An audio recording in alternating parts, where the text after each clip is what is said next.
And I think one has to ask, what makes a great leader? And what you've heard is a personal story about Mike Pompeo that I think in anybody's checklist, if you saw those things, you would say, here's a great candidate, here's a great nominee.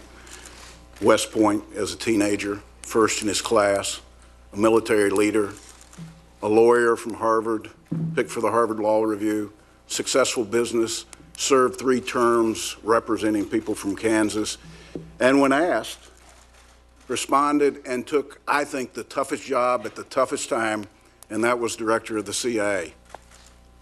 Now, during his confirmation hearing, I asked Mike to lead the CIA in an ethical, moral, and legal manner. And I'm here to tell you that he did exactly that. Mike's honorably represented and aggressively supported the employees of the CIA. And I think what we need right now is an individual that can bond those great diplomats within the State Department while carrying out the message of this administration's policies abroad.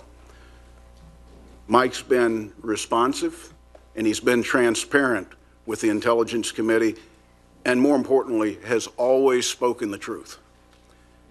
Mike's intellectual rigor, his honorable service, and his outstanding judgment make him a natural fit for the Department of State. Now,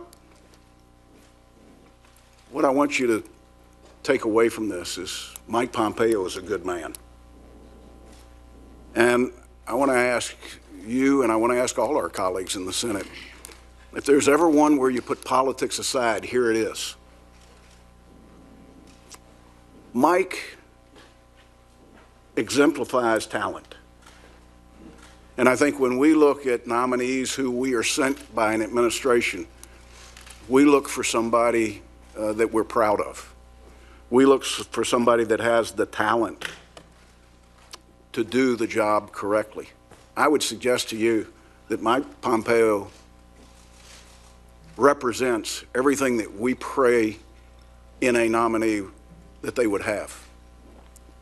And that as we go forward, we've got an opportunity to say to those young people around this country that one day want to give back to their country, that, yeah, your background does matter.